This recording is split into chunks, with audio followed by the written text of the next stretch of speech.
આપણે ટોપિકની શરૂઆત કરીએ। ટાઇટલ આપણે આપવાનું છે બંધારણ સભા। બંધારણ સભા સૌથી પહેલો અને સાવ સાદો પ્રશ્ન એ થાય કે સાહેબ બંધારણ સભા એટલે શું? તો બંધારણ સભા એટલે બંધારણ ઘડવા માટે જે લોકો એકઠા થયા અને જે સભા મળી એને આપણે શું કહીએ છીએ? એને આપણે કહીએ છીએ બંધારણ સભા। તો બંધારણ સભા એટલે હું મારે લખવું હોય તો ખાલી એટલું લખી શકું કે બંધારણ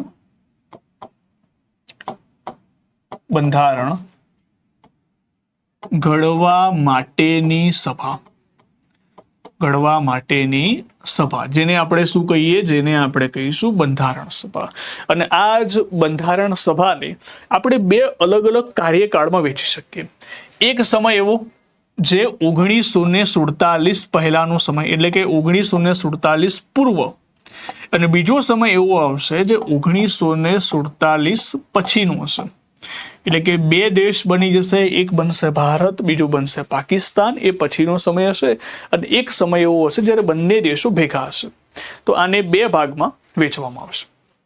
હવે સાહેબ આ બધાની શરૂઆત થાય છે કેવી રીતે? થોડો ઇતિહાસ જાણીએ આપણે કે બંધારણ સભાની શરૂઆત કેવા પ્રકારે થાય છે, કોણ કેવી રીતે માંગણી કરે છે।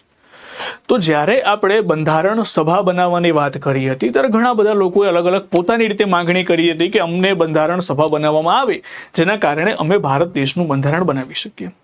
એની અંદર સૌથી પહેલા ગણી શકાય કે 1895 એક વ્યક્તિ આવે છે, બાળ ગંગાધર ટિલક।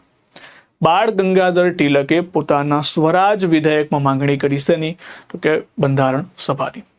એના પછી 1922માં ગાંધીજીએ પણ માંગણી કરી, પણ આ બંનેની જે માંગણી હતી અનૌપચારિક એટલે અનઓફિશિયલ હતી। એટલે કે ઔપચારિક અનૌપચારિકનો મતલબ થાય બોલચાલની ભાષામાં આપણે માંગતા હોય ને એ ટાઈપની વસ્તુ। અને ખરેખરની જો કોઈ માંગણી કરે છે એ વ્યક્તિ આવે છે 1934માં, જેમનું નામ છે માનવેન્દ્રનાથ રોય એટલે કે M.N. રોય। અને M.N. રોય દ્વારા બંધારણ સભાની પહેલી વખત ઓફિશિયલ માંગણી કરવામાં આવે છે। અને જ્યારે આ માંગણી થાય છે એના પછી સ્વરાજ પાર્ટી પણ આની માંગણી કરે છે, કોંગ્રેસ પાર્ટી દ્વારા પણ આની માંગણી કરવામાં આવે છે, અને 1938માં જવાહરલાલ નહેરુ દ્વારા પણ આની માંગણી કરવામાં આવે છે। અત્યાર સુધી તમે સમજો કે અત્યાર સુધી આપણે જસ્ટ માંગણી જ કરી, અંગ્રેજોએ આ માંગણીનો સ્વીકાર કર્યો જ નહીં। એ સ્વીકાર ક્યારે કરશે એ પહેલા લખી દઈએ શોર્ટ ફોર્મની અંદર કે 1895માં કોણ આવે છે? તો 1895માં આવે છે બાળ ગંગાધર ટિલક। આ બધી માંગણીઓ છે, આ બધી માંગણી છે। 1922માં કોણ આવે છે? 1922ની અંદર આવે છે ગાંધીજી। 1934માં કોણ આવે છે? 1934માં આવે છે M.N. રોય, જેમનું નામ શું છે? જેમનું નામ છે માનવેન્દ્રનાથ રોય। માનવેન્દ્રનાથ રોય। હવે સાહેબ પ્રશ્ન પૂછાય કે હા મોતીલાલ નહેરુ પણ આવશે, નહેરુ રિપોર્ટમાં આવશે। એમ તો ઘણા બધા લોકો હતા, એની બેસન્ટ પણ હતા, ઘણા બધા લોકો હતા। એમ તો લિસ્ટ લાંબુ થતું જાય કે બધા લોકોએ માંગણી કરી હતી, પણ આપણે જસ્ટ એક્ઝામના ઓરિએન્ટેડ જોઈશું। હવે જો સમજો, અહીંથી તમને પ્રશ્ન પૂછે કે 1895માં કોને માંગણી કરી? સાલ આપી દે તો તમારો આન્સર હશે બાળ ગંગાધર ટિલક। તમને પ્રશ્ન પૂછે કે 1922માં કોણે માંગણી કરી? ગાંધીજી। 1934ની સાલ આપી દે, તમારો આન્સર શું હવે? M.N. રોય। હવે માની લો કે સાહેબ સાલ જ નથી આપતા, ડાયરેક્ટ પૂછી નાખે કે બંધારણ સભાની પ્રથમ વખત માંગણી કોણે કરી, તો તમારો આન્સર શું હશે? તો તમારો આન્સર હશે M.N. રોય।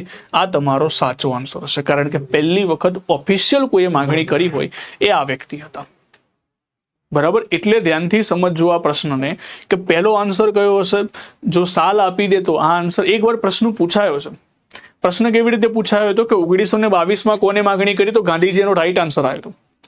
બીજી વખત એક પ્રશ્ન પૂછાયો હતો કે બંધારણ સભાની પ્રથમ વખત માંગણી કોણે કરી? એમાં ગાંધીજી પણ ઓપ્શન હતો, તો એની અંદર જવાબ આવે છે M.N. રોય।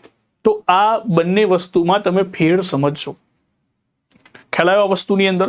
તો અહીંયા જ્યારે પ્રથમ વખત આવે તો આ જ વ્યક્તિ આવશે, પ્રથમ વખત। બીજી વસ્તુ, એના પછી 1935 અંદર કોંગ્રેસ દ્વારા માંગણી કરવામાં આવી. 1935 કોંગ્રેસ દ્વારા માંગણી કરવામાં આવી. હા, નહેરુ રિપોર્ટમાં પણ કરવામાં આવી હતી. મેં તમને કીધું ને કે નહેરુ રિપોર્ટ પણ આવશે. દરેક લોકોએ એની બેસન્ડે પણ પોતાની રીતે માંગણી કરી હતી. 1935 કોંગ્રેસ સમિતિએ પણ માંગણી કરી. આ બધી માંગણીઓના અંતે 1938 અંદર પાછી જવાહરલાલ નહેરુએ પણ માંગણી કરી. જવાહરલાલ નહેરુએ પણ માંગણી કરી કે અમને બંધારણ સભા બનાવવામાં આપવા દેવામાં આવે અથવા તો બંધારણ સભા બનાવવી જોઈએ. આ બધી માંગણીઓ થઈ, પરંતુ આ માંગણીઓનો સ્વીકાર ક્યારે પણ ના થયો, કારણ કે અંગ્રેજોને ભારતીયોની જરૂર નથી. ભારતીયોની જરૂર જ્યારે પડી ત્યારે આ માંગણીઓનો સ્વીકાર શરૂઆત થશે. જરૂર પડે છે 1940. એ જરૂર ક્યારે પડશે? જરૂર પડશે 1940. 1940 જરૂર કેમ પડી? 1940 જરૂર એટલા માટે પડી, હા, ઓફલાઈન લેવાશે. હા, જાહેરાત થઈ ગઈ ને. 1940 શું થશે? 1940 અંદર જરૂર એટલા માટે પડશે કારણ કે બીજા વિશ્વયુદ્ધની શરૂઆત થઈ ગઈ, અને બીજા વિશ્વયુદ્ધની અંદર જર્મની ને એ બધા દેશો બ્રિટન ઉપર હાવી હતા. એટલા માટે બ્રિટનને લાગ્યો ડર. બ્રિટનને એક જ વસ્તુ હતી કે અમને વધારેમાં વધારે આર્મી જોઈ છે, વધારે ભારતીય સૈનિકની જરૂર પડશે. પણ ભારતીય સૈનિકને બોલાવવા કેવી રીતે? કારણ કે આટલી બધી વાર માંગણીઓ ભારતીય કરી ત્યારે અંગ્રેજો સ્વીકાર ના કરી. હવે અંગ્રેજો માંગણી કરશે તો શું ભારતીય સ્વીકાર કરશે કે નહીં કરે? તો સીધી વસ્તુ છે, નહીં કરે. કારણ કે પહેલા વિશ્વયુદ્ધની અંદર પણ સેમ આવી વસ્તુ બની હતી. પહેલા વિશ્વયુદ્ધમાં પણ આપણે ઘણી બધી માંગણીઓ કરી હતી. ત્યારે અંગ્રેજો એવું કહેતા હતા, એકવાર યુદ્ધ પતી જવા દો, પછી તમારી માંગણીઓનો અમે સ્વીકાર કરીશું.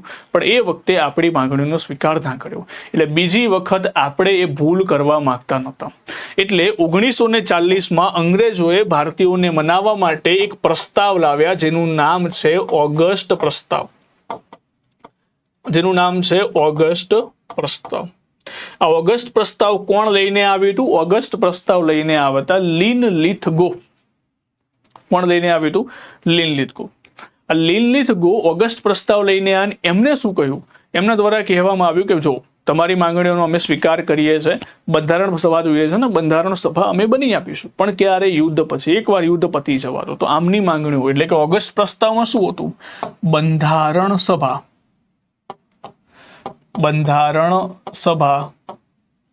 ક્યારે? યુદ્ધ પછી. બંધારણ સભા યુદ્ધ પછી. એ તો અલગ વસ્તુ છે. પાછું જુઓ કે ઓગસ્ટ પ્રસ્તાવમાં અંગ્રેજો શું કહે છે? અંગ્રેજો એવું કહે છે કે આપણે એક યુદ્ધ સલાહકાર સમિતિ બનાવીશું. ભારતીયો કીધું ઠીક છે ભાઈ, યુદ્ધ સલાહકાર સમિતિ બનાવશો, પણ એમાં શું છે? તો આમના દ્વારા કહેવામાં આવ્યું આપણે જે યુદ્ધ સલાહકાર સમિતિ બનાવીશું ને, આ યુદ્ધ સલાહકાર સમિતિમાં ભારતીયો અંગ્રેજોને શીખવાડશે કે યુદ્ધ કેવી રીતે લડવું. તમે જો આ લોકોની ચાલાકી છો, શું કહે છે કે ભારતીયો અંગ્રેજોને શીખવાડશે કે યુદ્ધ કેવી રીતે લડવું. કેમ આવું કરવામાં આવ્યું? કારણ કે ભારતીય સૈનિક યુદ્ધમાં ભાગ લે એટલા માટે. તો આમના દ્વારા કહેવામાં આવ્યું કે એક યુદ્ધ સલાહકાર સમિતિ બનાવવામાં આવશે. યુદ્ધ સલાહકાર સમિતિ બનાવવામાં આવશે. આ લઈને આવનાર વ્યક્તિ પણ ઓગસ્ટ પ્રસ્તાવ, લિનલિથગો, રેડી સ્ટેડી ગો જેવું, બરાબર, આનું કામ પણ એવું હતું. તો અહીંયા આ વસ્તુને જોઈને સૌથી પહેલા કોંગ્રેસ અને મુસ્લિમ લીગ, બંને. મુસ્લિમ લીગની તો એક જ માંગણી હશે કે અમને અલગથી નવો અલગથી પ્રાંત આપે જે મુસ્લિમોનો હોય. તો છેક સુધી એમની એક જ માંગણી હશે. તો કોંગ્રેસ અને મુસ્લિમ લીગ બંને આ માંગણીનો શું કરી દીધો? બંને આ માંગણીનો અસ્વીકાર કરી દીધો. ભાઈ ઓગસ્ટ પ્રસ્તાવ તમે પાછા ઘરે લઈને જતા રહો, અમારે આ સ્વીકાર કરવું નથી. મજા ના આવી આમાં, અને ઓગસ્ટ પ્રસ્તાવમાં ના પાડી દીધી. હવે ઓગસ્ટ પ્રસ્તાવમાં ના પાડી. હવે એ સમયગાળા દરમિયાન થોડા વર્ષો વીતી ગયા. 1942ની સાલ આવી. 1942ની સાલમાં થયું એવું કે જાપાન વધારે હેવી થઈ ગયું. એટલે જાપાન મોટા દેશોને હરાવતું હતું. ચાઇના છે, ઇન્ડોનેશિયા છે, કંબોડિયા છે. બીજા વિશ્વયુદ્ધમાં ઘણા મોટા દેશોને હરાવી દીધું. તો બ્રિટનને ફરીથી ડર લાગ્યો. બ્રિટનને લાગ્યું કે ફરીથી જો જાપાન અથવા તો જર્મની અમારા ઉપર હાવી થશે તો તકલીફવાળું કામ થશે. એટલા માટે ફરીથી ભારતીયોને રીઝવવા માટે બીજો એક પ્રસ્તાવ લાવવામાં આવ્યો 1942માં. અને એ પ્રસ્તાવનું નામ હતું, એ મિશનનું નામ હતું ક્રિપ્સ મિશન. Cripps mission. હવે જો આ ક્રિપ્સ મિશનની અંદર મોકલ્યા કોને? મોકલ્યા છે સ્ટીફર્ડ ક્રિપ્સને. અને સ્ટીફર્ડ ક્રિપ્સ કોણ હતા? તો સ્ટીફર્ડ ક્રિપ્સ હતા જવાહરલાલ નહેરુના મિત્ર. જવાહરલાલ નહેરુને કહેવામાં આવ્યું, ક્રિપ્સ દ્વારા કહેવામાં આવ્યું કે ભાઈ તમે બધા જાઓ જવાહરલાલ નહેરુને મળો, એકવાર તમારા મિત્ર જ તમારી વાત માનશે. પણ જવાહરલાલ નહેરુને પણ ખબર હતી જો ક્રિપ્સ મિશનની વાતોમાં આવી જાય તો પછી તકલીફવાળું કામ થઈ જાય, કારણ કે મિશનની અંદર જાહેરાતો પણ એવી હતી. જાહેરાતમાં શું હતું? તો જો ક્રિપ્સ મિશનની અંદર કહેવામાં આવ્યું કે આ જ વસ્તુ બંધારણ સભા ક્યારે ભાઈ? તો બંધારણ સભા યુદ્ધ પછી.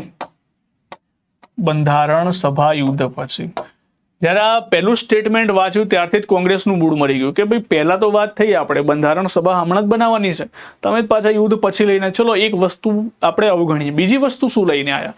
તો આમના દ્વારા કહેવામાં આવ્યું કે માની લો કે તમે બંધારણ બનાવો ને તો આ બંધારણની અંદર જે પ્રાંત અથવા તો જે રાજ્યોને બંધારણ સ્વીકાર ના હોય એ પોતાનું અલગ બંધારણ બનાવી શકે. પ્રાંત એટલે કે રાજ્ય. ઉદાહરણ તરીકે માની લો કે ભારત દેશ પોતાનું બંધારણ બનાવે છે અને બંધારણ મહારાષ્ટ્ર અથવા તો ગુજરાત રાજ્યને સ્વીકારવું નથી, તો પછી પોતાનું અલગ બંધારણ બનાવશે. ટૂંકમાં અહીંયા તો ભાગલા પડવાની વાત થઈ. આ તો પહેલા કરતા પણ ખરાબ હતું. એટલે જો અહીંયા તો અલગ એટલે કે ભારતનું બંધારણ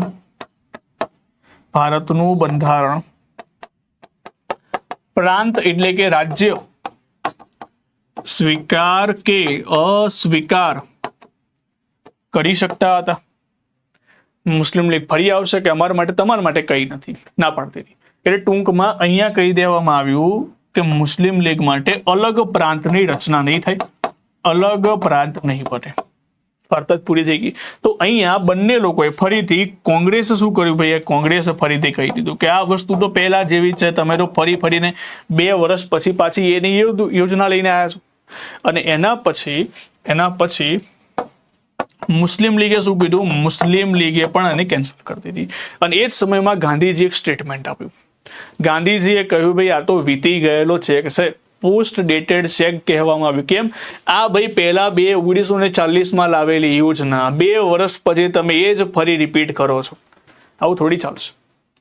એટલા માટે આને ગાંધીજીએ શું કહ્યું? ગાંધીજીએ કહ્યું વીતી ગયેલો ચેક, જેની તારીખ વીતી ગયેલી હોય એવો ચેક કહ્યું, વીતી ગયેલ ચેક. કોના દ્વારા સ્ટેટમેન્ટ આપવામાં આવ્યું? ગાંધીજી દ્વારા. કઈ યોજનાને? તો ક્રિપ્સ મિશન યોજનાને. Okay, post dated check. તો આ 2 ઇન્સિડન્ટ્સ થઈ ચૂક્યા હતા 1940, 1942. તો બંને યોજનાને મુસ્લિમ લીગ અને કોંગ્રેસે શું કરી દીધું? વિરોધ કરી દીધું.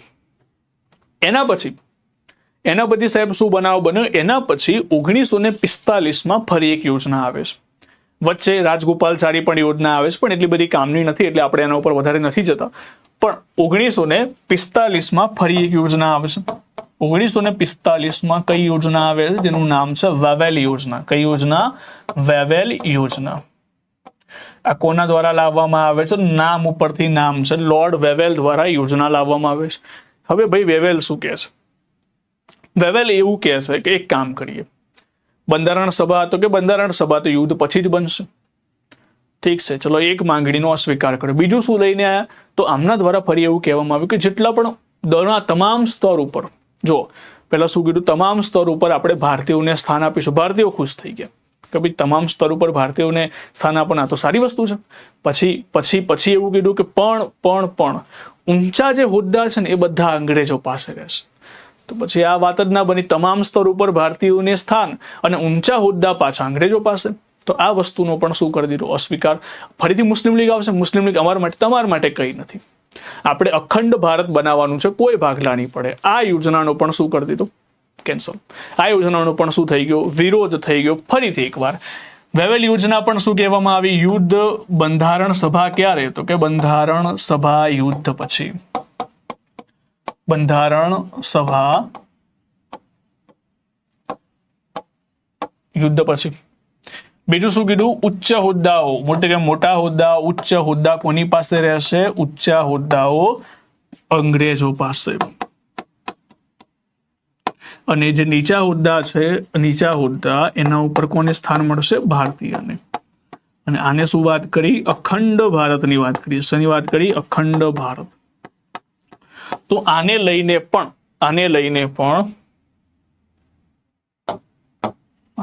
પણ કોંગ્રેસ અને મુસ્લિમ લીગે શું કરી દીધો? વિરોધ કરી દીધો. બંને વિરોધ કરી દીધો.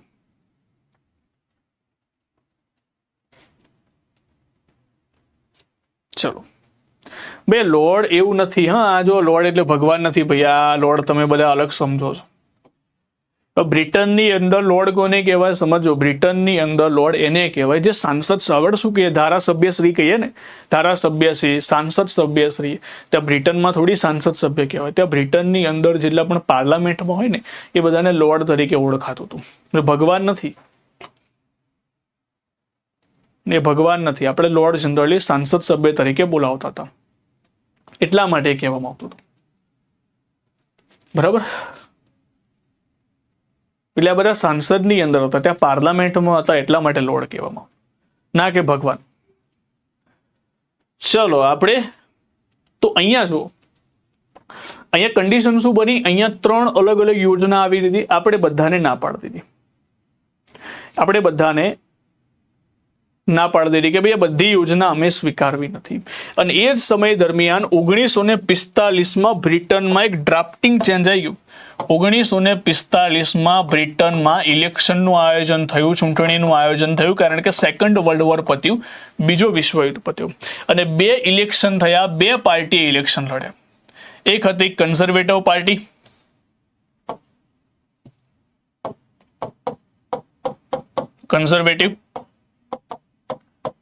અને બીજી હતી લેબર પાર્ટી, એટલે કે મજૂર પક્ષ. આ બંને પાર્ટી વચ્ચે ઇલેક્શન થયું. હવે જો બ્રિટનની અંદર અત્યાર સુધી કન્ઝર્વેટિવ પાર્ટીની સરકાર હતી, જેમાં હતા વિન્સ્ટન ચર્ચિલ. આ વિન્સ્ટન ચર્ચિલને તમે બધા ઓળખતા હશો. આમનું એક ફેમસ સ્ટેટમેન્ટ પણ છે. આમના દ્વારા કહેવામાં આવ્યું હતું ગાંધીજીને કે ગાંધીજી અર્ધનગ્ન ફકીર છે. બરાબર? આ જ સ્ટેટમેન્ટ હતું વિન્સ્ટન ચર્ચિલનું. હવે 1945માં ઇલેક્શન થયું. લોકોને ખબર પડી ચૂકી હતી કે આ બીજા વિશ્વયુદ્ધમાં બ્રિટનને સૌથી વધારે નુકસાન સહન કરવું પડે છે. ઘણા બધા લોકોના મૃત્યુ થઈ ગયા. કોના લીધે?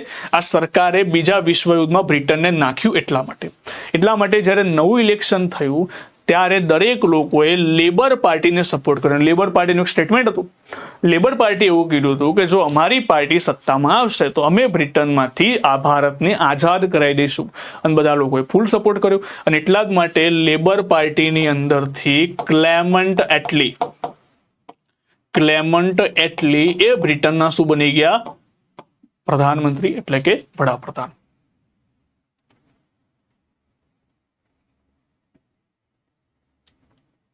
બ્રિટનના પ્રાઇમ મિનિસ્ટર તરીકે સિલેક્ટ થયા અને વિન્સ્ટન ચર્ચિલની સરકાર પડી ભાગી. પછી આવી ગયા ક્લેમન્ટ એટલી, જે લેબર પાર્ટી અથવા મજૂર પક્ષની સરકાર.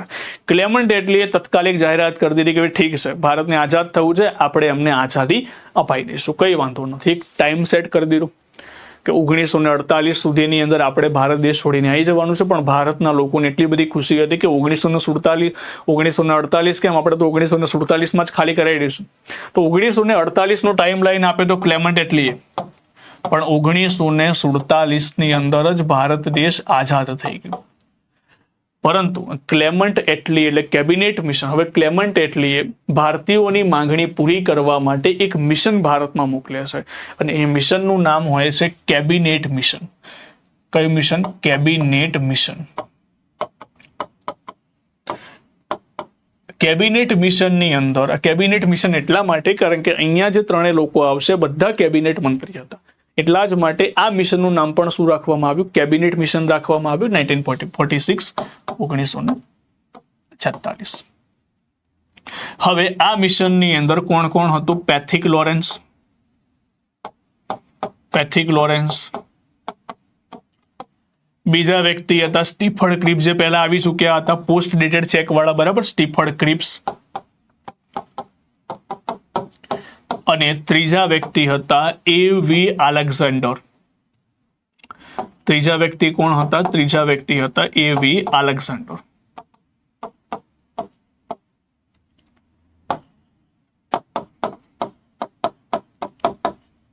ત્રીજા વ્યક્તિ હતા એવી અલેક્ઝાન્ડર.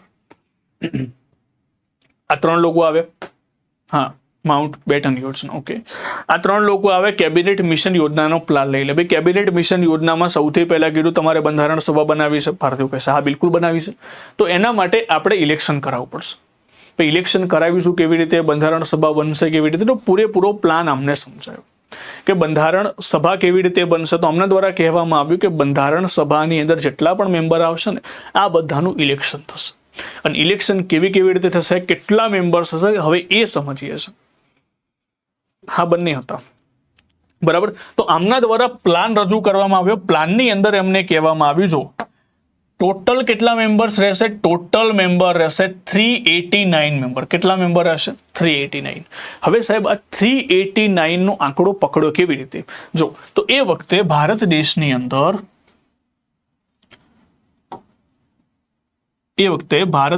અંદર ટોટલ જે પોપ્યુલેશન હતી એ એવરેજ 38 કરોડની આસપાસ હતી. કેટલી હતી? 38 થી 39 કરોડની આસપાસ. 38 કરોડની આસપાસની જનસંખ્યા હતી. 38 કરોડની જનસંખ્યાની અંદર દરેક લોકોને 10-10 લાખે ડિવાઈડ કરી દીધા. કેટલા લાખે? 10-10 લાખે. અહીંયા 10 લાખ, અહીંયા 10 લાખ, અહીંયા 10 લાખ. જો 10-10 લાખે ડિવાઈડ કરીએ તો એ મુજબ આપણી પાસે ટોટલ સીટો થતી હતી 389. એટલે ટૂંકમાં અહીંયાથી 10 લાખ એક બેઠક હતી. કેટલા લાખે? 10 લાખ બરાબર એક બેઠક. તો આ પ્રકારનો રેશિયો અહીંયા લેવામાં આવ્યો. એ મુજબ એક સંખ્યા ફિક્સ કરી દેવામાં આવી. કેટલા લોકો? 389 મેમ્બર્સ. હવે સાહેબ આ 389 મેમ્બરને પણ બીજા 2 ભાગમાં વેચવામાં આવ્યા. બીજા કેટલા ભાગની અંદર? 2 ભાગમાં વેચવામાં આવ્યા. આ 389 મેમ્બરની અંદરથી 296 મેમ્બર એવા હશે, એટલે આપણે લખીએ અહીંયા ચૂંટાયેલા અને નિમાયેલા મેમ્બર્સ. ચૂંટાયેલા અને નિમાયેલા. ચૂંટાયેલા નિમાયેલામાં શું ફેર છે? ચૂંટાયેલા મતલબ ઇલેક્શન લડીને આવ્યા હોય અને નિમાયેલા જે ડાયરેક્ટલી સિલેક્ટ કરી નાખવામાં આવ્યા.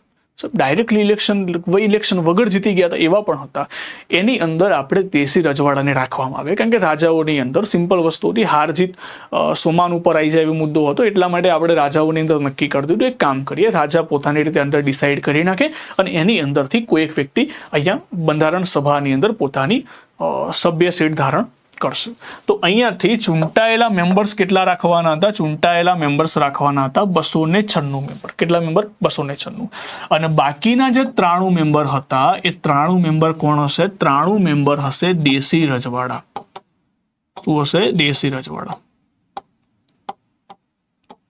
તો અહીંયા રાજાઓને જ કહી દેવામાં આવ્યું કે રાજાઓનું ઇલેક્શન નહીં થાય. રાજાઓનું ઇલેક્શન નહીં થાય. રાજાઓને કહી દેવામાં આવ્યું તમે આપસી સહમતિથી નક્કી કરો. એવી રીતે આપણે 93 સીટો તમારી ભરવાની છે. અને બાકીના મેમ્બર ક્યાંથી આવશે? 296 મેમ્બર. હવે આ 296 મેમ્બરને હજુ હું વેચું તો 296 મેમ્બર જે પ્રાંતનો મતલબ થાય રાજ્ય, અને ચીફ કમિશનરીનો મતલબ શું થાય? ચીફ કમિશનરીનો મતલબ થાય કેન્દ્ર શાસિત પ્રદેશો. ચીફ કમિશનરીનો મતલબ શું થાય? કેન્દ્ર શાસિત પ્રદેશો. હવે જો પ્રાંતોની અંદર કેટલા પ્રાંત? એ વખતે રાજ્ય કેટલા હતા? તો એ વખતે 11 પ્રાંત હતા. કેટલા પ્રાંત હતા? 11 પ્રાંત. અને ચીફ કમિશનરી કેટલી હતી? તો એ વખતે 4 ચીફ કમિશનરી હતી. કેટલી ચીફ કમિશનરી હતી? 4. જો તો અહીંયાથી પ્રાંતોમાંથી કેટલા મેમ્બર્સ આવશે? પ્રાંતોમાંથી 292 મેમ્બર. કેટલા આવશે? 292 મેમ્બર. અને બાકીના જે 4 મેમ્બર છે એ અલગ અલગ 4 ચીફ કમિશનરીમાંથી આવશે.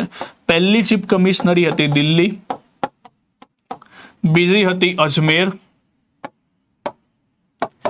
ત્રીજી હતી કુર્ગ અને ચોથી હતી બલુચિસ્તાન. આ ટોટલ 4 ચીફ કમિશનરીમાંથી, ચીફ કમિશનરી એટલે કે હાલમાં કેન્દ્ર શાસિત પ્રદેશ તમે ગણી શકો, યુનિયન ટેરેટરી. તો એની અંદરથી 4, અહીંયાથી 292, ટોટલ ભેગા થઈને 296. ચલો સાહેબ, આ તો બધું અમને સમજણ પડી, પણ આ મેમ્બર્સની અંદર વોટર્સ કોણ હતા? આ તો ડાયરેક્ટલી નિમાયેલા હતા. પણ અહીંયા ચૂંટાયેલા મેમ્બર્સ એટલે કે 296 મેમ્બર આવ્યા કેવી રીતે? તો ધ્યાનથી સમજો. જેવી રીતે હાલમાં આપણે રાજ્યસભાનું ઇલેક્શન હોય છે ને, કઈ રીતે હોય છે, તો આને હમણાં થોડું સ્કીપ કરી નાખો. હવે સમજો હાલમાં આપણે રાજ્યસભાનું ઇલેક્શન કેવી રીતે હોય છે. એક એક્ઝામ્પલ, આને હમણાં ભૂલી જાઓ, અહીંયા પૂરેપૂરું ધ્યાન આપો. તો રાજ્યસભાની અંદર હું એવું કહું કે ગુજરાત રાજ્યની કેટલી બેઠકો છે રાજ્યસભામાં? કોઈ મને કહેશે ગુજરાત રાજ્યની રાજ્યસભામાં કેટલી બેઠકો છે? કેટલી બેઠકો છે ગુજરાત રાજ્યની રાજ્યસભામાં? ચલો, ગુજરાત રાજ્યની રાજ્યસભાની બેઠકો કેટલી? ફટાફટ આન્સર આપો મને. આને હમણાં બંધારણ સભામાં ભૂલી જાઓ. Yes, very good. કેટલી બેઠકો છે? સિમ્પલ ક્વેશ્ચન છે સાહેબ. સાવ 11 બેઠકો છે ગુજરાત રાજ્યની રાજ્યસભામાં. કેટલી બેઠકો છે? 11 બેઠકો. તો એનો મતલબ એવો થયો, ગુજરાત રાજ્યોની જે વિધાનસભા છે, ગુજરાત રાજ્યની વિધાનસભાની સીટો કેટલી? તો ગુજરાત રાજ્યની વિધાનસભાની સીટો છે 182. તો આ 182 જે મેમ્બર્સ છે, આ 182 મેમ્બર કોને ચૂંટીને લાવશે? 11 મેમ્બરને ચૂંટીને લાવશે. વાત સાચી કે ખોટી? બિલકુલ સાચી છે. ગુજરાત રાજ્યની વિધાનસભાના 182 MLA કોને ચૂંટીને લાવશે? 11 મેમ્બર્સને ચૂંટીને લાવશે, કારણ કે ગુજરાતની સીટો હતી. તો એનો મતલબ એવો થયો કે ગુજરાતની વિધાનસભાના મેમ્બરો કોને ચૂંટીને લાવશે? રાજ્યસભાના મેમ્બર્સને. બસ સેમ એવી જ વસ્તુ અહીંયા શું હતું? સેમ એવી જ વસ્તુ હતી અહીંયા પણ. કેવી રીતે? તો જો અહીંયા મેં શું કીધું? ટોટલ કેટલા પ્રાંતો છે? 11 પ્રાંતો. તો અલગ અલગ પ્રાંતોની અંદર અલગ અલગ બેઠકો હતી. જેમ કે માની લો કે સંયુક્ત પ્રાંત હોય, સંયુક્ત પ્રાંત એટલે કે યુપી. આ સંયુક્ત પ્રાંત પાસે જેટલી બેઠકો હોય, તો સંયુક્ત પ્રાંતની અંદર વિધાનસભાઓ પણ હતી. સંયુક્ત પ્રાંત 11 પ્રાંતો, 11 રાજ્યો પાસે વિધાનસભાઓ હતી. આ વિધાનસભાના મેમ્બર્સે વોટ કર્યા અને વોટ કરીને આ વિધાનસભાના જે મેમ્બર્સ છે, આ વિધાનસભાના મેમ્બર્સે વોટ કર્યા અને વોટ કરીને કોને ચૂંટીને લાવ્યા? 296 મેમ્બર્સને ચૂંટીને લાવ્યા. તો એનો મતલબ આ ઇલેક્શન કેવું કહેવાય? પ્રત્યક્ષ કહેવાય કે પરોક્ષ કહેવાય? ડાયરેક્ટ છે કે ઇનડાયરેક્ટ છે? આ ઇલેક્શન કેવું છે? ચલો, ડાયરેક્ટ કહેવાય કે ઇનડાયરેક્ટ?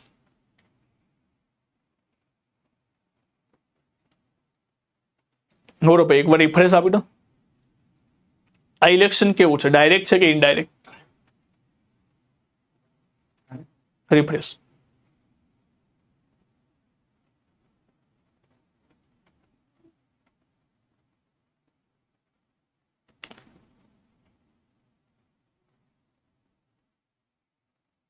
એટલે કે પ્રત્યક્ષ છે કે પરોક્ષ છે?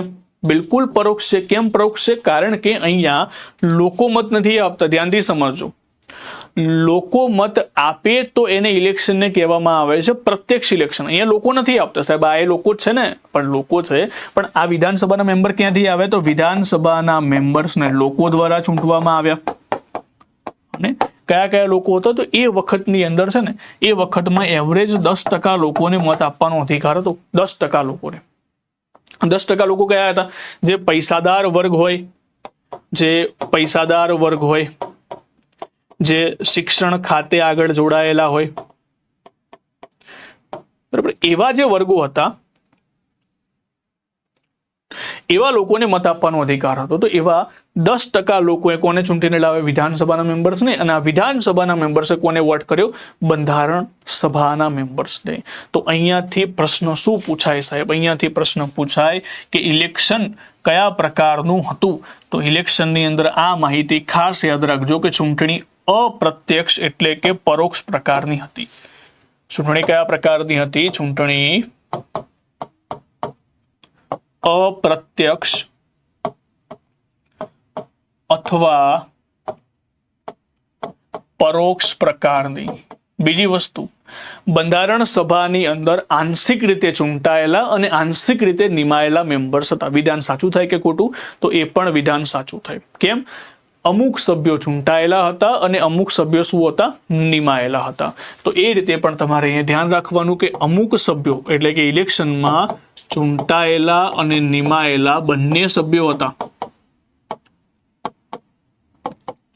પણ આવું નથી પૂછતા. પેપરમાં શું પૂછે છે? પેપરની અંદર ડાયરેક્ટ સવાલ એવો પૂછે છે કે બંધારણ સભાના સભ્યો સીધી રીતે ચૂંટાયેલા હતા. ચલો, આ વિધાન સાચું થાય કે ખોટું? બંધારણ સભાના સભ્યો સીધી રીતે ચૂંટાયેલા હતા. સાચું. જો સીધી રીતનો મતલબ શું થાય? હવે સીધી રીત સાહેબ આવે કેવી રીતે? જો સીધી રીત ત્યારે આવે જ્યારે ઘણી બધી વાર શું થાય, ઘણી બધી વાર ડાયરેક્ટ આવું ટ્રાન્સલેટ કરે કે ડાયરેક્ટનું ગુજરાતી શું થાય? સીધું. ડાયરેક્ટનું ગુજરાતી સીધું થાય. એટલા માટે ઇંગ્લિશનું જ્યારે ગુજરાતીમાં ટ્રાન્સલેટ થાય ને ત્યારે આખો અનુવાદ બદલાઈ જાય. એટલા માટે યાદ રાખજો, ડાયરેક્ટ ઇલેક્શન હતું કે ઇનડાયરેક્ટ? તો ઇલેક્શન હતું ઇનડાયરેક્ટ. એટલા માટે સીધી રીતે ચૂંટાયેલા નહોતા, પણ કેવી રીતે ચૂંટાયેલા હતા? પરોક્ષ રીતે ચૂંટાયેલા હતા. એટલે ધ્યાન રાખજો, આવું પ્રકારનું સ્ટેટમેન્ટ આવે કે સીધી રીતે ચૂંટાયેલા, તો સીધી રીતે નહીં, પરંતુ ઇનડાયરેક્ટ અથવા તો પરોક્ષ રીતે ચૂંટાયેલા હતા. બરાબર. બીજો પ્રશ્ન પૂછે કે બંધારણ સભા, આગળના ક્વેશ્ચનનું ના કીધું. ઓકે, બીજો ક્વેશ્ચન તમને એમ પૂછે કે બંધારણ સભાના જે મેમ્બર છે, બંધારણ સભાની ચૂંટણી વયસ્ક મત અધિકાર આધારિત હતી. વિધાન સાચું થાય કે ખોટું? બંધારણ સભાના સભ્યોની ચૂંટણી વયસ્ક મત અધિકાર આધારિત હતી.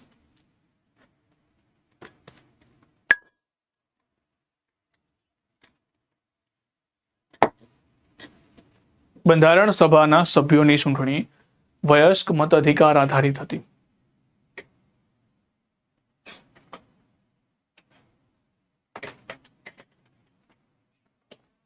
વયસ્ક મત અધિકારનો મતલબ શું થાય? તો વયસ્ક મત અધિકારનો મતલબ થાય કે ઉંમર આધારિત. તો અહીંયા તો જો તમે જુઓ કે 10% લોકોને જ મત આપવાનો અધિકાર હતો, તો આ વયસ્ક મત અધિકાર આધારિત હતી જ નહીં. વયસ્ક મત અધિકાર આધારિત. અને હંમેશા એક વસ્તુ યાદ રાખવાનું, જ્યારે પણ પરોક્ષ ઇલેક્શન આવે ને, પરોક્ષ ચૂંટણી, તેમાં એક જ પ્રકારની પદ્ધતિ સામાન્ય રીતે વપરાતી હોય. કઈ? એકલ સંક્રમણીય મતદાન પદ્ધતિ અને સમપ્રમાણ પ્રતિનિધિત્વ. સામાન્ય રીતે આ જ પ્રકારની પ્રક્રિયા વપરાય. શેની અંદર? તો પરોક્ષ ચૂંટણીની અંદર. બીજો ક્વેશ્ચન એ થાય કે સાહેબ આ બંધારણ સભાની અંદર મહિલાઓ હતી કે નહીં? અથવા તો સ્ટેટમેન્ટ વાઇઝ એવું લખી નાખે કે બંધારણ સભામાં મહિલાઓનું યોગદાન ન હતું, અથવા તો મહિલાઓની સીટો હતી અથવા તો નહોતી. બરાબર. તો યાદ રાખજો, એ વખતે બંધારણ સભાની અંદર 15 મહિલાઓની સીટો હતી. કેટલી? 15 મહિલા બેઠકો હતી. અને 15 મહિલા બેઠકોનું પ્રતિનિધિત્વ કરી રહ્યા હતા હંસાબેન મહેતા. બરાબર. હંસાબેન ભરતભાઈ પરમારની, હંસાબેન મહેતા. તો એ 15 મહિલાઓનું પ્રતિનિધિત્વ કરી રહ્યા હતા હંસાબેન મહેતા.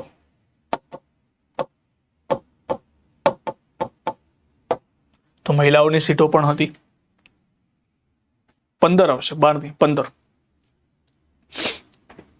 અમુક બુકોમાં 12 લખેલું છે, પણ 15 ગણવાની છે. બરાબર. તો 15 મહિલા બેઠકો પણ હતી. ટોટલ થઈને બંધારણ સભાની અંદર આ પ્રકારની વસ્તુ તમને જોવા મળશે. ઓકે, તો આ થઈ ગયા 389 મેમ્બર. હવે સાહેબ આ ઇલેક્શન થયું, ઇલેક્શનનું રિઝલ્ટ શું આવ્યું? બહુ શોકિંગ રિઝલ્ટ આવ્યું હતું.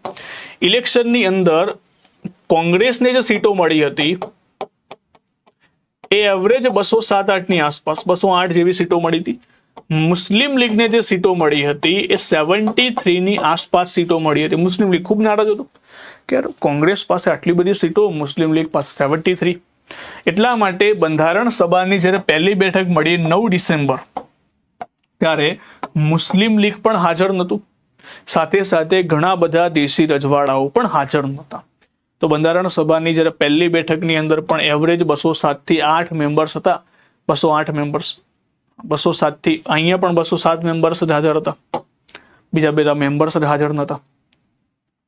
તો અહીંયા યસ, પ્રથમ કુલપતિ જીવરાજ મહેતા જે ગુજરાતના પ્રથમ મુખ્યમંત્રી છે, એમના પ્રથમની પત્ની જ એમના છે, એમના જ પત્ની છે, પ્રથમ પત્ની નહીં, ગુજરાતના પ્રથમ મુખ્યમંત્રીના પત્ની હતા. જો તો 9 ડિસેમ્બરે જ્યારે બેઠક મળી ત્યારે પણ મેમ્બર્સ હાજર નહોતા. એના પછી 11 ડિસેમ્બર અને 13 ડિસેમ્બર ટોટલ સામાન્ય રીતે ઘણી બધી બેઠકો હતી, પણ એની અંદરથી મેજરલી 3 બેઠકો 13 ડિસેમ્બર તમને બધાને ખબર છે એક પ્રસ્તાવ રજૂ કરવામાં આવ્યો. કયો પ્રસ્તાવ છે? ઓગસ્ટ પ્રસ્તાવ.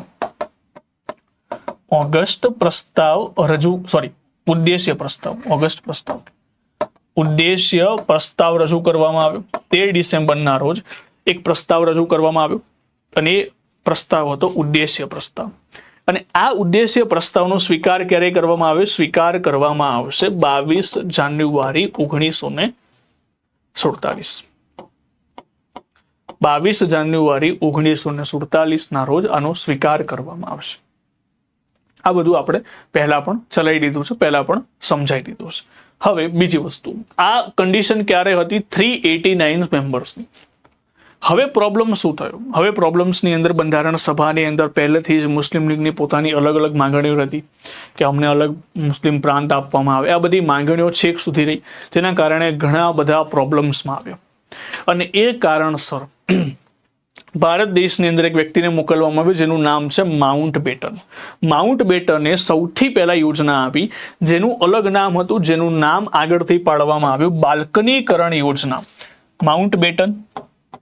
માઉન્ટ બેટન દ્વારા પહેલી યોજના આપવામાં આવી જેનું નામ છે બાલ્કનીકરણ કહેવામાં આવે છે. બાલ્કનીકરણ અથવા તો એને કહેવામાં આવે છે જ્યોર્જ પ્લાન અથવા તો ઇસ્મા પ્લાન.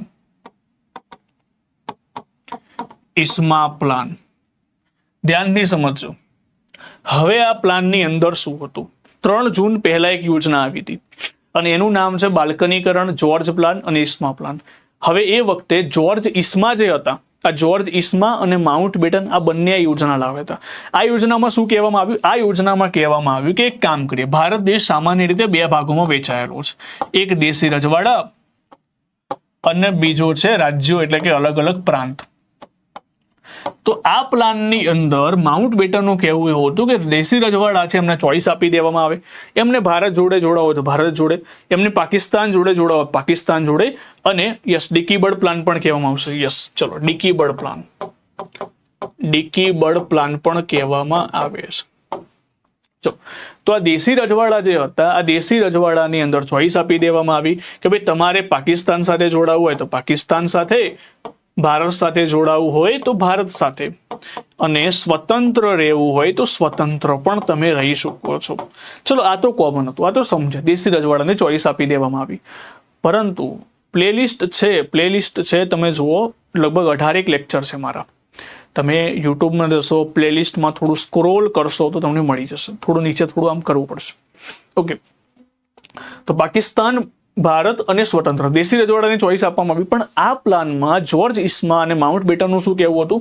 એ લોકોને એવું કહેવું હતું કે આપણે પ્રાંતોને પણ ચોઈસ આપે, રાજ્યોને પણ ચોઈસ આપે કે તમારે ભારતમાં જોડાવો હોય ભારતમાં, પાકિસ્તાનમાં જોડાવો હોય તો પાકિસ્તાનમાં, અને સ્વતંત્ર રહેવું હોય તો સ્વતંત્ર. તમે વિચાર તો કરો,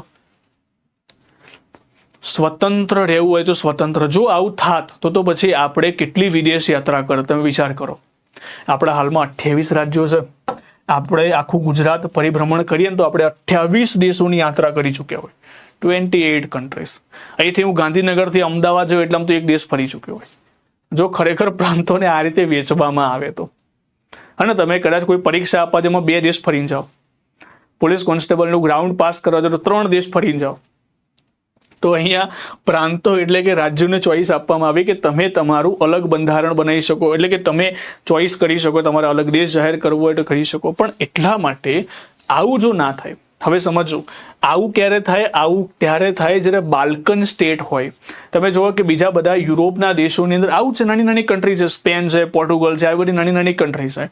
આ બધી કન્ટ્રીઓને કહેવામાં આવે છે બાલ્કન સ્ટેટ. બાલ્કન સ્ટેટનો મતલબ શું થાય? બાલ્કન સ્ટેટનો મતલબ કે મોટા દેશની અંદરથી નાની નાની કન્ટ્રીઓ બને ને તો એને કહેવાય બાલ્કન સ્ટેટ. તો એટલા માટે આ બાલ્કનીકરણ નામ કોને આપ્યું? બાલ્કનીકરણ નામ આપ્યું જવાહરલાલ નહેરુએ. નહેરુનું કહેવું હતું કે તમે તો ભારતને બાલ્કનીકરણ કરો છો, બાલ્કન સ્ટેટ બનાવો છો. અમારે બાલ્કન સ્ટેટ જોતું જ નથી, અમારે સંપૂર્ણ ભારત, અખંડ ભારત જોઈએ છે. અને તમે નાના નાના ટુકડામાં વેચવાની વાત કરો છો તો એ વસ્તુ નહીં ચાલે. તો એટલા માટે આ યોજનાને શું કરી દેવામાં આવી? આ યોજનાને રિજેક્ટ કરી દેવામાં આવી. આ યોજનાને રિજેક્ટ કરી દેવામાં આવી. વ્યુઅર્સ, આ યોજનાને શું કરી દેવામાં આવી? રિજેક્ટ કરી દેવામાં આવી. તો અહીંયા તો આ યોજનાને રિજેક્ટ કરી દેવામાં આવી. એના પછી દંગા ને બધું વધતું ગયું. તો માઉન્ટ બેટન દ્વારા એક બીજી યોજના લાવવામાં આવી જેનું નામ છે 3 જૂન યોજના. જેનું નામ શું છે? 3 જૂન યોજના. હવે સાહેબ, આ 3 જૂન યોજનામાં શું હતું? 3 જૂન યોજનાની અંદર માઉન્ટ બેટને કહ્યું કે જો આપણે એક કામ કરીએ, અમે ભારત અને પાકિસ્તાન વચ્ચે આગળથી પણ, એટલે જો આની અંદર છે ને કે ગાંધીજી નતા ઈચ્છતા કે બે દેશોના ભાગલા પડે, બે દેશ અલગ અલગ થઈ જાય. હા, બસ એવું છે. યુરોપની અંદર જે બધા નાના નાના સ્ટેટ છે ને, બસ એને જ આપણે બાલ્કન સ્ટેટ કહીશું. હવે જો ગાંધીજી નતા ઈચ્છતા કે ક્યારે પણ આવું અલગ અલગ થાય, એટલા માટે માઉન્ટ બેટન અને દરેક લોકોએ સમજાવ્યું જો હમણાં નહીં થાય તો આગળ જઈને પછી થશે. એના કરતાં બેટર છે કે બંને દેશો અલગ અલગ થઈ જાય, જેના કારણે એક દેશમાં, બંને દેશોમાં શાંતિ સ્થપાય. તો પછી ગાંધીજી પણ એગ્રી થઈ ગયા. અને એટલા જ માટે 3 જૂન યોજના, આને જ આપણે કહીશું માઉન્ટ બેટન યોજના. માઉન્ટ બેટન યોજના. આ પ્લાન ઘડી નાખ્યો ને આ પ્લાન બનાવ્યા પછી બે દેશો, બે અલગ અલગ ડોમિનિયન બન્યા. એક પાકિસ્તાન અને બીજું બનશે ભારત. બે અલગ અલગ ડોમિનિયન બનાવવાની વાત કરી. પણ પ્રોબ્લેમ પાછો એ હતો કે બે ડોમિનિયન બનાવવા કેવી રીતે, સીમા કેવી રીતે નિર્ધારિત કરવામાં આવી? તો સીમાની અંદર નિર્ધારિત કરવા માટે પહેલા માઉન્ટ બેટન તૈયાર થયા, પણ માઉન્ટ બેટન જવાહરલાલ નહેરુના થોડા ઘનિષ્ઠ સંબંધો હતા, એટલે મુસ્લિમ લીગે ના પાડતી હતી. માઉન્ટ બેટન જોડે જવાહરલાલ નહેરુ ના જોઈએ, તો કોણ જોઈએ? તો બહારથી ભાઈ કોઈક વિદેશી મંગાવો, બહારથી કોઈક નવું લાવો. તો બહારથી એ વખતે બીજા વ્યક્તિને બોલાવવામાં આવે જેનું નામ છે રેડક્લિફ. જેનું નામ શું છે? રેડક્લિફ. અને બહુ ઇન્ટરેસ્ટિંગ વસ્તુ છે કે અત્યાર સુધી ભારતમાં રેડક્લિફ પહેલા આવ્યું જ નહોતું. અને રેડક્લિફને કહી દેવામાં આવ્યું, જો ભાઈ તું ભારતમાં આવ્યો છે, 2 મહિનાનો સમય છે તારી પાસે, 2 મહિનાની અંદર 2 અલગ અલગ દેશો બનાવી નાખવાના છે. તો રેડક્લિફ તો મંડ્યો, આ સાઈડ ભારત, આ સાઈડ પાકિસ્તાન, 2 અલગ અલગ દેશો ડિવાઈડ કરવા માંડ્યો. આની અંદરથી એક કેસ સામે આવ્યો હતો, બેરુબારી કેસ, જે ભાઈને ઉતાવળમાં રહી જ ગયો હતો કે કોનામાં ગણવું, ભારતમાં ગણવું કે પાકિસ્તાનમાં ગણવું. તો એ મુદ્દાના કારણે સુપ્રીમ કોર્ટમાં કેસ જતો રહ્યો, એ વસ્તુ અલગ છે. પણ રેડક્લિફ આજે પણ એટલા માટે પણ ભારત અને પાકિસ્તાનની જે લાઈન છે એને કયા નામથી ઓળખવામાં આવે છે? રેડક્લિફ લાઈન તરીકે ઓળખવામાં આવે છે. કેમ? કારણ કે સીમા નિર્ધારિત કરવાનું કામ આ ભાઈએ કર્યું હતું. ઓકે, હવે જો તો અહીંયા 2 દેશ અલગ અલગ બની જશે, પાકિસ્તાન અને ભારત. તો જો હમણાં હું પછી ફરી બંધારણ સભા ઉપર આવું છું. હમણાં હું ફરી પાછો બંધારણ સભા ઉપર આવું છું. બંધારણ સભામાં શરૂઆતમાં કેટલા મેમ્બર હતા સાહેબ? 389 મેમ્બર. આ 389 મેમ્બર તો ભારત અને પાકિસ્તાનના ભેગા થઈને હતા. હવે પાકિસ્તાન રહ્યું નથી, હવે ભારત એકલું રહ્યું છે. તો હવે શું કરવામાં આવશે? તો હવે બંધારણ સભાની અંદર એ જ મેમ્બરમાંથી જે લોકો પાકિસ્તાનમાં નીકળી ગયા એ મેમ્બર્સને બહાર કરવામાં આવશે. અને હવે મેમ્બર્સ આપણે રહી છે કેટલા મેમ્બર? 299 મેમ્બર. કેટલા મેમ્બર? 299 મેમ્બર. આ 299 મેમ્બરની અંદરથી દેશી રજવાડાઓ કેટલા હતા? તો સાહેબ દેશી રજવાડા હતા 70. અને પ્રાંતોમાંથી મેમ્બર્સ કેટલા હતા? પ્રાંતોમાંથી મેમ્બર્સ હતા 229 મેમ્બર્સ હતા. કેટલા મેમ્બર હતા? 229 મેમ્બર્સ હતા. તો આ હતા પ્રાંતોની અંદરથી, અને આ હતા દેશી રજવાડાની અંદરથી. હવે અહીંયાથી પ્રશ્ન પૂછે કયા પ્રાંતની અંદરથી સૌથી વધારે હતા? તો એ હતો સંયુક્ત પ્રાંત. સંયુક્ત પ્રાંત એટલે તમે હાલમાં ગણી શકો કે યુપી. સંયુક્ત પ્રાંતના 55 મેમ્બર હતા. કેટલા મેમ્બર હતા? 55 મેમ્બર. અને તમને દેશી રજવાડામાંથી પૂછે કયા દેશી રજવાડામાંથી સૌથી વધારે રાજાઓ હતા? એ તો મૈસૂર એટલે કર્ણાટક. ટોટલ 7 જેટલા રાજાઓ હતા. તો અહીંયા આ રીતે 299 મેમ્બર્સને ડિવાઈડ કરવામાં આવ્યો. હવે ઘણા બધા ભારતીયો, ઘણા બધા ગુજરાતીઓ, ભારતીયો તો હતા જ, સાથે સાથે ગુજરાતીઓ પણ આના મેમ્બર હતા. ઘણી બધી વાર ગુજરાતીઓના નામ પૂછાય છે, એટલે તમારે ખાસ યાદ રાખવાનું અમુક નામ, જેમ કે એક નામ છે ભવાની અર્જુન ખિમજી. આ નામ યાદ રાખજો, ભવાની અર્જુન ખિમજી બંધારણ સભાના મેમ્બરને ગુજરાતી પણ હતા. જીવરાજ મહેતા હતા. જીવરાજ મહેતા. બળવંતરાય મહેતા પણ હતા. બળવંતરાય મહેતા પણ મેમ્બર્સ હતા. જોડે જોડે કનૈયાલાલ મુનશી, કનૈયાલાલ મુનશીનું પણ તમારે નામ યાદ રાખવાનું છે. બરાબર. અને કયા બીજા મેમ્બર લખી દેજો, મીનુ મસાણી, આનું પણ નામ યાદ રાખજો, મીનુ મસાણી, આમનું પણ નામ યાદ રાખજો. આ પણ ઘણીવાર એક્ઝામમાં તમને જોવા મળે છે. હવે કયા મેમ્બર્સ ન હતા એ તમારે યાદ રાખજો. ઘણી બધી વાર આ પણ તમને જોવા મળી જશે. ન હતા એમાં ગાંધીજી ક્યારે પણ બંધારણ સભાના સભ્ય નહોતા. બહારથી ચલાવતા હતા દરેક વસ્તુને.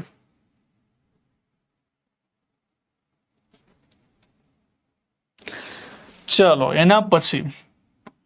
એના પછી યાદ રાખજો બીજું નામ મોરારજી દેસાઈ. મોરારજી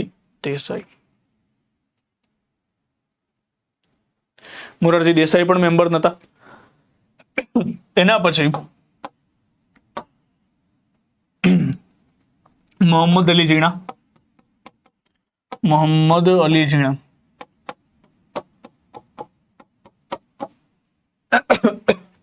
અલી જીણા પણ બંધારણ સભાના મેમ્બર્સ નહોતા.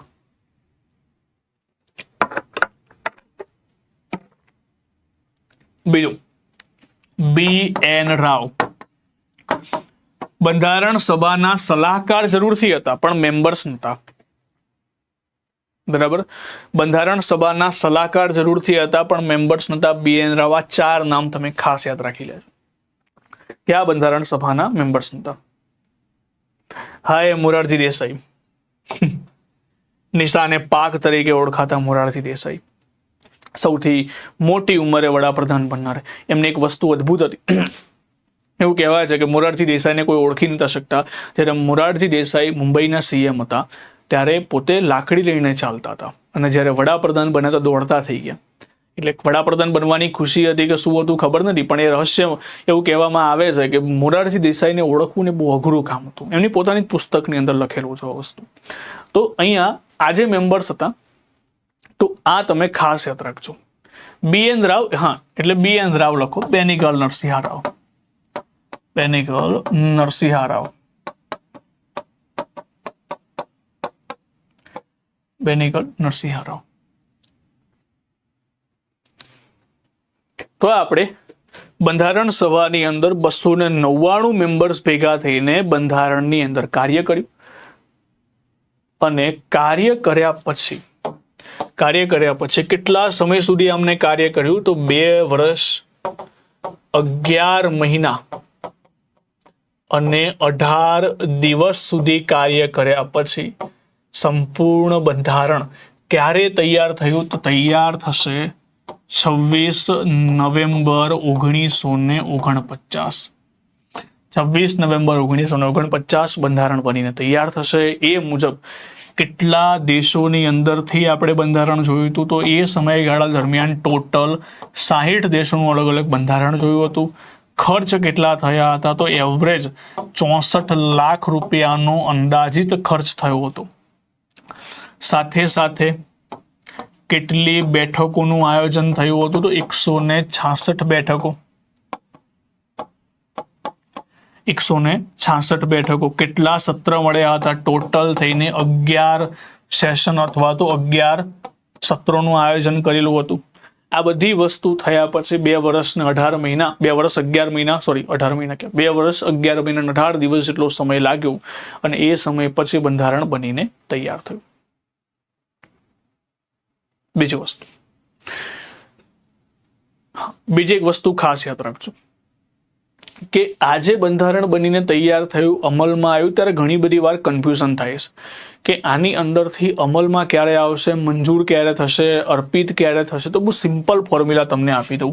ઘણી બધી વાર મેં લાઈવમાં કીધેલું છે અને આજે ફરી કહું છું કે જ્યારે તમને શબ્દ દેખાય અમલ અને લાગુ,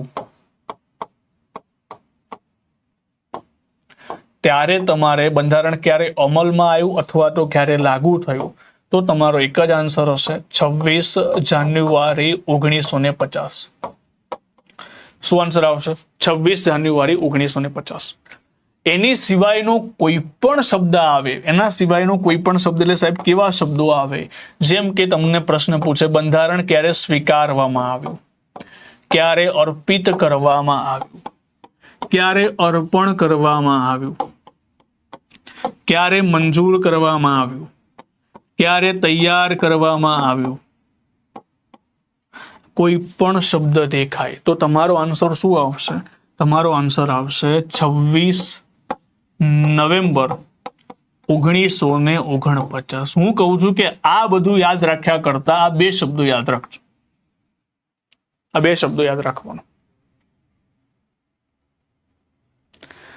મંજૂર, અમલ, પસાર. જો મંજૂરનો મતલબ શું થાય? મંજૂરી મળી જવી. હજુ મંજૂરી મળી ગઈ છે પરંતુ અમલમાં નથી આવ્યું, બરાબર? મંજૂર મળવું એટલે કે માની લો કે બંધારણ બનીને તૈયાર થઈ ગયું છે, બધું જ મંજૂરી મળી ગઈ મતલબ 284 લોકો હસ્તાક્ષર પણ કરી દીધા. હવે જ્યારે અમલ કરવામાં આવશે, જ્યારે ઇમ્પ્લિમેન્ટ કરવામાં આવશે, ત્યારે અમલ અને લાગુ કરવામાં આવશે. તો લાગુ ક્યારથી થયું? 26મી જાન્યુઆરી 1950. યસ, વેરી ગુડ, બરાબર. તો આ વસ્તુને ખાસ યાદ રાખી લેજો. આમાંથી આમ સાવ સિમ્પલ પ્રશ્ન છે આ, પણ આ તમારા માર્ક્સ લઈને જાય એવો પ્રશ્ન છે.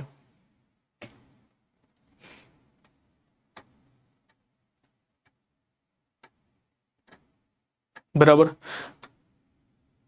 ચલો, તો અહીંયાથી આટલી વસ્તુ તમારે યાદ રાખી લેવાની. બીજી વસ્તુ, ઘણી બધી વસ્તુઓ 26 નવેમ્બર 1949 ના દિવસે જ લાગુ કરી દેવામાં આવી હતી. એવી કઈ વસ્તુ હતી? તો બી સાહેબ 4 બાબતો હતી. કઈ બાબતો હતી? 4 બાબતો. એ પણ તમે યાદ રાખી લેજો. એ 4 બાબતો કઈ કઈ હતી? તો શોર્ટ ફોર્મમાં યાદ રાખજો. કાકા નાચું, કાકા નાચું. આ 4 બાબતો એવી હતી જે બંધારણ એટલે કે જ્યારે તૈયાર થયું ત્યારે જ લાગુ કરી દેવામાં આવી હતી, કારણ કે બાબતો એવી હતી જે લાગુ કરવી જરૂરી હતી. આ 4 બાબતો કઈ હતી? હા, પ્રથમ બેઠક 9 ડિસેમ્બર આવશે. યસ. કામ ચલાઉ સરકાર અથવા તો સંસદ તમે ગણી શકો. આ કા ઉપરથી આવશે કટોકટી, ના ઉપરથી આવશે નાગરિકતા, અને જો ઉપરથી આવશે ચૂંટણી. તો આ 4 બાબતો એવી હતી જેને 26 નવેમ્બર 1949 ના દિવસે જ લાગુ કરી દેવામાં આવી હતી. પ્રશ્ન કેવી રીતે પૂછાય? પ્રશ્ન સ્ટેટમેન્ટ વાઇઝમાં પ્રશ્ન પૂછાય કે અમુક બાબતો બંધારણના અમલ આવ્યા પહેલા લાગુ કરવામાં આવી હતી. તો વિધાન સાચું થાય કે ખોટું? તમે બધા વિચારશો કે ના, લાગુ થાય ત્યારે જ બધું લાગુ થશે ને, એમનેમ થોડી થશે. પણ યાદ રાખજો, અમુક બાબતો 26 જાન્યુઆરી 1950 પહેલા પણ લાગુ કરી દેવામાં આવી હતી. તો કાકા નાચું તમે શોર્ટ ફોર્મમાં યાદ રાખી લેજો. સાહેબ અહીંયા તો કા તો છે નહીં, પણ સેટ કરવા માટે કરવું પડશે ને. કા ક એવું તો થાય નહીં, કાક નાચું એવું તો થાય નહીં, એટલે કાકા નાચું આપણે યાદ રાખી લેવાનું. આપણે યાદ કરવાનું છે, બરાબર. તો આ થઈ ગયું તમારું બંધારણની અંદર બેઝિક વસ્તુઓ. હવે અહીંયાથી બીજા પ્રશ્નો પૂછતા હોય, હવે નથી પૂછાતા કે રાષ્ટ્રધ્વજને ક્યારે માન્યતા આપી, રાષ્ટ્રગીતને ક્યારે આપી, રાષ્ટ્રગાનને ક્યારે માન્યતા આપી. તો શોર્ટ ફોર્મમાં તમને કહી દઉં છું. જો યાદ કેવી રીતે રાખી દેવાનું? કદાચ પૂછે, હવે નથી પૂછતા આવા પ્રશ્નો, પણ આપણે તૈયારી કરીએ તો વધારે સારું. જો રાષ્ટ્રધ્વજ આવે તો 22 જુલાઈ આવશે. શું આવશે? 22 જુલાઈ. કેમ સાહેબ 22 જુલાઈ? કેવી રીતે યાદ રાખવાનું? જો આપણે રાષ્ટ્રધ્વજ પહેલી વખત આપણે 15મી ઓગસ્ટે રાષ્ટ્રધ્વજ ચડાવવો હોય 1947 ના દિવસે, ફરકાવો હોય તો એના માટે આપણે રાષ્ટ્રધ્વજની માન્યતા તો આપેલી હોવી જોઈએ ને. તો એટલા માટે 22 જુલાઈ 1947 ના રોજ આપણે એને માન્યતા આપી દીધી. એટલે કે 1947, 15 ઓગસ્ટ 1947 પહેલા જ એને માન્યતા આપી દીધી. તો અહીંયા આવશે રાષ્ટ્રધ્વજ, અહીંયા આવશે રાષ્ટ્રધ્વજ. પછી તમારે શું યાદ રાખવાનું? રાષ્ટ્રગીત અને રાષ્ટ્રગાન. રાષ્ટ્રગીત અને રાષ્ટ્રગાન. તો જો જ્યારે પણ તમારે રાષ્ટ્રગીત અથવા તો રાષ્ટ્રગાન ગાવાનું હોય 26મી જાન્યુઆરીએ, એના 2 દિવસ પહેલા તમારે રિહર્સલ કરવું પડે ને. ચલો, જનગણ મન તો આવડી પણ જાય, પણ વંદે માતરમાં બધાને ભૂલ પડી જાય, તો 2 દિવસ પહેલા રિહર્સલ કરવું પડે. તો એને ક્યારે માન્યતા મળી? તો એને માન્યતા મળી 24 જાન્યુઆરી 1950. કઈ તારીખ આવશે? 24 જાન્યુઆરી 1950. અને તમને પૂછે કે રાષ્ટ્રીય ચિહ્નને ક્યારે માન્યતા આપી, રાષ્ટ્રીય ચિહ્ન, તો ચિહ્ન આપણે ક્યારે જોઈએ, આપણે સિક્કો લગાવવાનો હોય ત્યારે, તો ચિહ્નને આપણે માન્યતા આપી એ જ તારીખે, એટલે કે 26 તારીખે, 26 જાન્યુઆરી 1950. હવે આવા પ્રશ્નો નથી પૂછાતા, પહેલા પૂછાતા હતા, પહેલા પૂછાતા હતા, પણ હવે આવું બધું નથી પૂછતા. ચલો, પણ આપણે યાદ રાખી લેજો આ 3-4 વસ્તુઓ. જો ચિહ્ન આવે તો 26 જાન્યુઆરી આવશે, 24 નહીં આવે, આ ધ્યાન રાખજો. 24 નહીં આવે, 26 આવશે. બરાબર? આમ તો ઈઝી છે, પણ આની અંદર કન્ફ્યુઝ થાય તો પ્રોબ્લેમ થાય. બરાબર?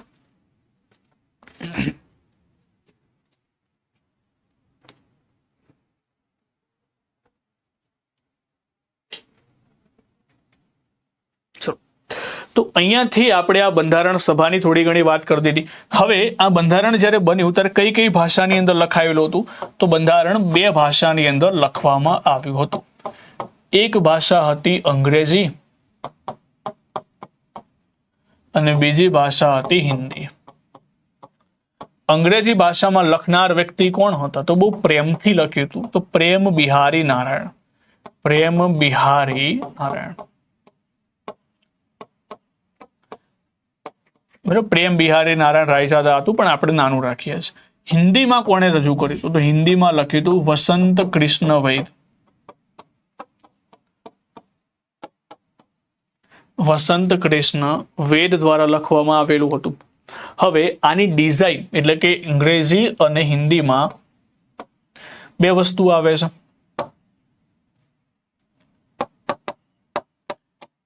ડિઝાઇન અથવા તો પૂછે છે સુશોભન. ચલો, તો સુશોભનની અંદર શાંતિ નિકેતન સંસ્થાનો પણ ફાળો હતો.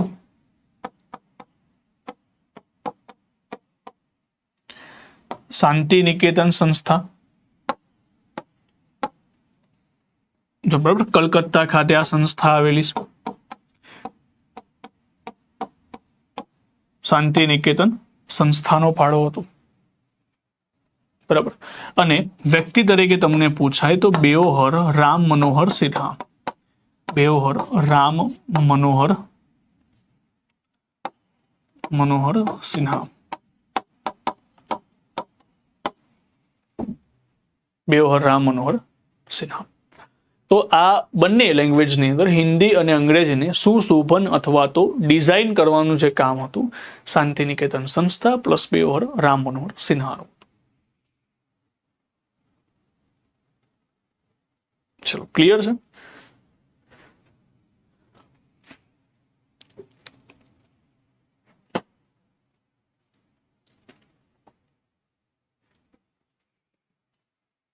ચલો,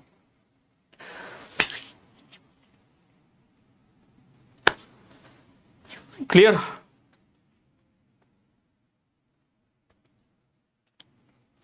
તો અહીંયા આપણે બેઝિકલી બંધારણ સભાની બેઝિક માહિતી જે કામની હોય એટલી વસ્તુ લઈ લીધી. બંધારણ સભાની અંદરથી ખાસ કરીને આ જ બધા પ્રશ્નો પૂછાય.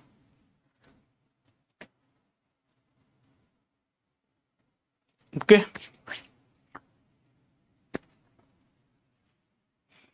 ચલો 1-2 ક્વેશ્ચન હું પૂછી નાખું એવું હોય તો. ચલો, પ્રશ્નની અંદર હું 1-2 પ્રશ્નો પૂછી નાખું એટલે તમને વધારે આઈડિયા આવી જાય. જેમ કે એક ક્વેશ્ચન પૂછું,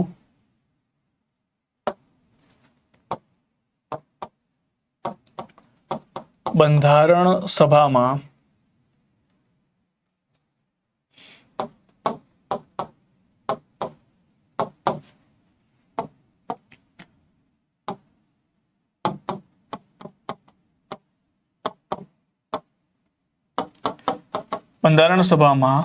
ચૂંટણીમાં બંધારણ સભામાં આંશિક રીતે ચૂંટાયેલા અને આંશિક રીતે, આંશિકનો મતલબ છે થોડા ઘણા પ્રમાણમાં, આંશિક રીતે